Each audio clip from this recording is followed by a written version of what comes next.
شروع اللہ کے نام سے جو بڑا مہربان نہایت رحم والا ہے۔ ہا میم عین سین قاف۔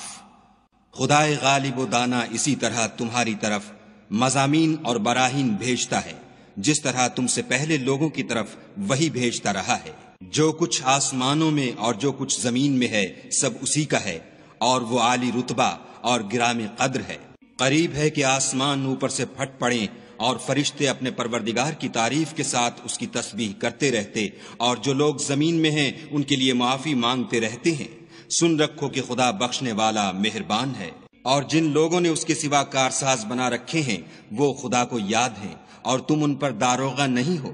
اور اسی طرح تمہارے پاس قرآن عربی بھیجا ہے تاکہ تم بڑے گاؤں یعنی مکے کے رہنے والوں کو اور جو لوگ اس کے ارد گرد رہتے ہیں ان کو رستہ دکھاؤ، اور انہیں قیامت کے دن کا بھی جس میں کچھ شک نہیں خوف دلاؤ۔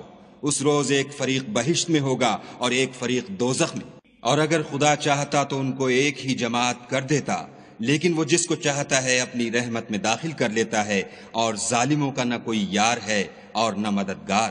کیا انہوں نے اس کے سوا کارساز بنائے ہیں؟ کارساز تو خدا ہی ہے، اور وہی مردوں کو زندہ کرے گا، اور وہ ہر چیز پر قدرت رکھتا ہے۔ اور تم جس بات میں اختلاف کرتے ہو اس کا فیصلہ خدا کی طرف سے ہوگا۔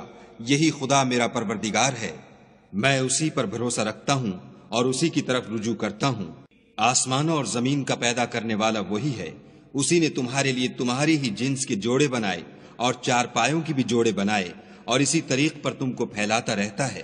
اس جیسی کوئی چیز نہیں، اور وہ سنتا دیکھتا ہے۔ آسمانوں اور زمین کی کنجیاں اسی کے ہاتھ میں ہیں، وہ جس کے لیے چاہتا ہے رزق فراخ کر دیتا ہے اور جس کے لیے چاہتا ہے تنگ کر دیتا ہے۔ بے شک وہ ہر چیز سے واقف ہے۔ اس نے تمہارے لیے دین کا وہی رستہ مقرر کیا جس کے اختیار کرنے کا نوح کو حکم دیا تھا، اور جس کی اے محمد صلی اللہ علیہ وآلہ وسلم ہم نے تمہاری طرف وہی بھیجی ہے، اور جس کا ابراہیم اور موسیٰ اور عیسیٰ کو حکم دیا تھا، وہ یہ کہ دین کو قائم رکھنا اور اس میں پھوٹ نہ ڈالنا۔ جس چیز کی طرف تم مشرکوں کو بلاتے ہو وہ ان کو دشوار گزرتی ہے۔ اللہ جس کو چاہتا ہے اپنی بارگاہ کا برگزیدہ کر لیتا ہے، اور جو اس کی طرف رجوع کرے اسے اپنی طرف رستہ دکھا دیتا ہے۔ اور یہ لوگ جو الگ الگ ہوئے ہیں تو علم حق آ چکنے کے بعد آپس کی ضد سے ہوئے ہیں، اور اگر تمہارے پروردگار کی طرف سے ایک وقت مقرر تک کے لیے بات نہ ٹھہر چکی ہوتی تو ان میں فیصلہ کر دیا جاتا، اور جو لوگ ان کے بعد خدا کی کتاب کے وارث ہوئے وہ اس کی طرف سے شبہ کی الجھن میں پھنسے ہوئے ہیں۔ تو اے محمد صلی اللہ علیہ وآلہ وسلم اسی دین کی طرف لوگوں کو بلاتے رہنا، اور جیسا تم کو حکم ہوا ہے اسی پر قائم رہنا، اور ان کی خواہشوں کی پیروی نہ کرنا، اور کہہ دو کہ جو کتاب خدا نے نازل فرمائی ہے میں اس پر ایمان رکھتا ہوں، اور مجھے حکم ہوا ہے کہ تم میں انصاف کروں۔ خدا ہی ہمارا اور تمہارا پروردگار ہے، ہم کو ہمارے اعمال کا بدلہ ملے گا اور تم کو تمہارے اعمال کا۔ ہم میں اور تم میں کچھ بحث و تکرار نہیں، خدا ہم سب کو اکٹھا کرے گا اور اسی کی طرف لوٹ کر جانا ہے۔ اور جو لوگ خدا کے بارے میں بعد اس کے کہ اسے مومنوں نے مان لیا ہو جھگڑتے ہیں، ان کے پروردگار کے نزدیک ان کا جھگڑا لغو ہے، اور ان پر خدا کا غضب اور ان کے لیے سخت عذاب ہے۔ خدا ہی تو ہے جس نے سچائی کے ساتھ کتاب نازل کی اور عدل و انصاف کی ترازو، اور تم کو کیا معلوم شاید قیامت قریب ہی آ پہنچی ہو۔ جو لوگ اس پر ایمان نہیں رکھتے وہ اس کے لیے جلدی کر رہے ہیں، اور جو مومن ہیں وہ اس سے ڈرتے ہیں اور جانتے ہیں کہ وہ برحق ہے۔ دیکھو جو لوگ قیامت میں جھگڑتے ہیں وہ پرلے درجے کی گمراہی میں ہیں۔ خدا اپنے بندوں پر مہربان ہے، وہ جس کو چاہتا ہے رزق دیتا ہے، اور وہ زور والا اور زبردست ہے۔ جو شخص آخرت کی کھیتی کا طالب ہو اس کے لیے ہم اس کی کھیتی میں افزائش کریں گے، اور جو دنیا کی کھیتی کا خواستگار ہو اس کو ہم اس میں سے دیں گے، اور اس کا آخرت میں کچھ حصہ نہ ہوگا۔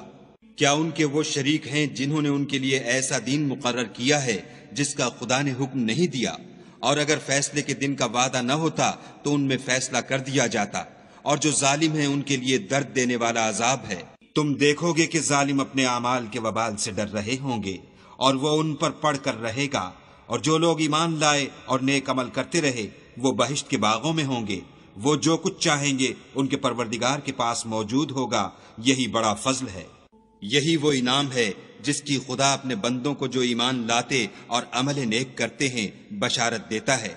کہہ دو کہ میں اس کا تم سے صلہ نہیں مانگتا، مگر تم کو قرابت کی محبت تو چاہیے، اور جو کوئی نیکی کرے گا ہم اس کے لیے اس میں ثواب بڑھائیں گے، بے شک خدا بخشنے والا قدردان ہے۔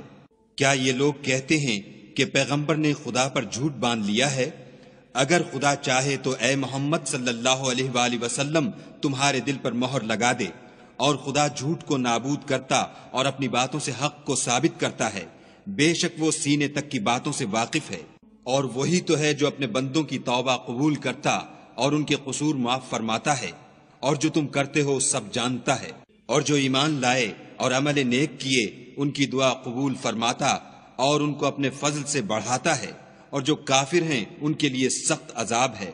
اور اگر خدا اپنے بندوں کے لیے رزق میں فراخی کر دیتا تو زمین میں فساد کرنے لگتے، لیکن وہ جس قدر چاہتا ہے اندازے کے ساتھ نازل کرتا ہے، بے شک وہ اپنے بندوں کو جانتا اور دیکھتا ہے۔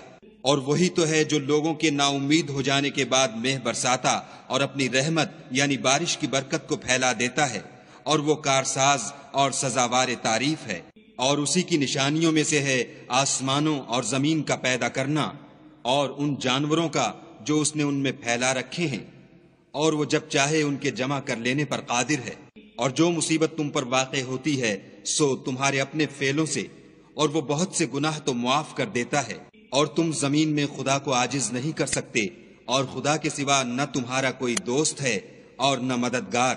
اور اسی کی نشانیوں میں سے سمندر کے جہاز ہیں جو گویا پہاڑ ہیں۔ اگر خدا چاہے تو ہوا کو ٹھہرا دے اور جہاز اس کی سطح پر کھڑے رہ جائیں۔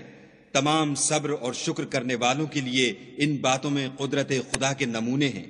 یا ان کے اعمال کے سبب ان کو تباہ کر دے اور بہت سے قصور معاف کر دے، اور انتقام اس لیے لیا جائے کہ جو لوگ ہماری آیتوں میں جھگڑتے ہیں وہ جان لیں کہ ان کے لیے خلاصی نہیں۔ لوگوں، جو مال و متاع تم کو دیا گیا ہے وہ دنیا کی زندگی کا ناپائیدار فائدہ ہے، اور جو کچھ خدا کے ہاں ہے وہ بہتر اور قائم رہنے والا ہے، یعنی ان لوگوں کے لیے جو ایمان لائے اور اپنے پروردگار پر بھروسہ رکھتے ہیں، اور جو بڑے بڑے گناہوں اور بے حیائی کے کاموں سے پرہیز کرتے ہیں، اور جب غصہ آتا ہے تو معاف کر دیتے ہیں، اور جو اپنے پروردگار کا فرمان قبول کرتے ہیں اور نماز پڑھتے ہیں اور اپنے کام آپس کے مشورے سے کرتے ہیں، اور جو مال ہم نے ان کو عطا فرمایا ہے اس میں سے خرچ کرتے ہیں۔ اور برائی کا بدلہ تو اسی طرح کی برائی ہے، مگر جو درگزر کرے اور معاملے کو درست کر دے تو اس کا بدلہ خدا کے ذمے ہے۔ اس میں شک نہیں کہ وہ ظلم کرنے والوں کو پسند نہیں کرتا۔ اور جس پر ظلم ہوا ہو اگر وہ اس کے بعد انتقام لے تو ایسے لوگوں پر کچھ الزام نہیں۔ الزام تو ان لوگوں پر ہے جو لوگوں پر ظلم کرتے ہیں اور ملک میں ناحق فساد پھیلاتے ہیں۔ یہی لوگ ہیں جن کو تکلیف دینے والا عذاب ہوگا۔ اور جو صبر کرے اور قصور معاف کر دے تو یہ ہمت کے کام ہیں۔ والذین اذا اصابهم البغی هم ينتصرون، اور جو ایسے ہیں کہ جب ان پر ظلم و تعدی ہو تو مناسب طریقے سے بدلہ لیتے ہیں۔ وجزاء سیئۃ سیئۃ مثلها فمن عفا واصلح فاجره على الله انه لا يحب الظالمین۔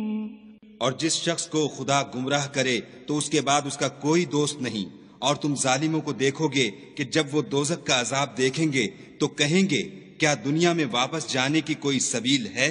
اور تم ان کو دیکھو گے کہ دوزخ کے سامنے لائے جائیں گے، ذلت سے عاجزی کرتے ہوئے چھپی اور نیچی نگاہ سے دیکھ رہے ہوں گے، اور مومن لوگ کہیں گے کہ خسارہ اٹھانے والے تو وہ ہیں جنہوں نے قیامت کے دن اپنے آپ کو اور اپنے گھر والوں کو خسارے میں ڈالا۔ دیکھو کہ بے انصاف لوگ ہمیشہ کے دکھ میں پڑے رہیں گے، اور خدا کے سوا ان کے کوئی دوست نہ ہوں گے کہ خدا کے سوا ان کو مدد دے سکیں۔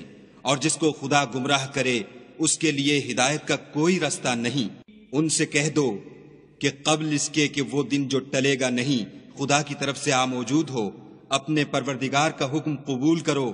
اس دن تمہارے لیے نہ کوئی جائے پناہ ہوگی اور نہ تم سے گناہوں کا انکار ہی بن پڑے گا۔ پھر اگر یہ منہ پھیر لیں تو ہم نے تم کو ان پر نگہبان بنا کر نہیں بھیجا، تمہارا کام تو صرف احکام کا پہنچا دینا ہے۔ اور جب ہم انسان کو اپنی رحمت کا مزہ چکھاتے ہیں تو اس سے خوش ہو جاتا ہے، اور اگر ان کو انہی کے اعمال کے سبب کوئی سختی پہنچتی ہے تو سب احسانوں کو بھول جاتا ہے۔ بے شک انسان بڑا ناشکرا ہے۔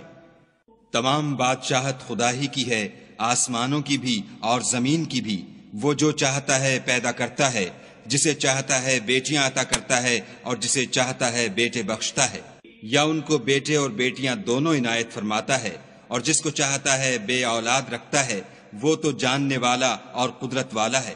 اور کسی آدمی کے لیے ممکن نہیں کہ خدا اس سے بات کرے مگر الہام کے ذریعے سے یا پردے کے پیچھے سے، یا کوئی فرشتہ بھیج دے تو وہ خدا کے حکم سے جو خدا چاہے القا کرے۔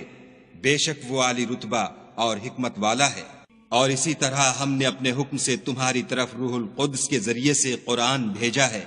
تم نہ تو کتاب کو جانتے تھے اور نہ ایمان کو، لیکن ہم نے اس کو نور بنایا ہے کہ اس سے ہم اپنے بندوں میں سے جس کو چاہتے ہیں ہدایت کرتے ہیں، اور بے شک اے محمد صلی اللہ علیہ وآلہ وسلم تم سیدھا رستہ دکھاتے ہو، یعنی خدا کا رستہ جو آسمانوں اور زمین کی سب چیزوں کا مالک ہے۔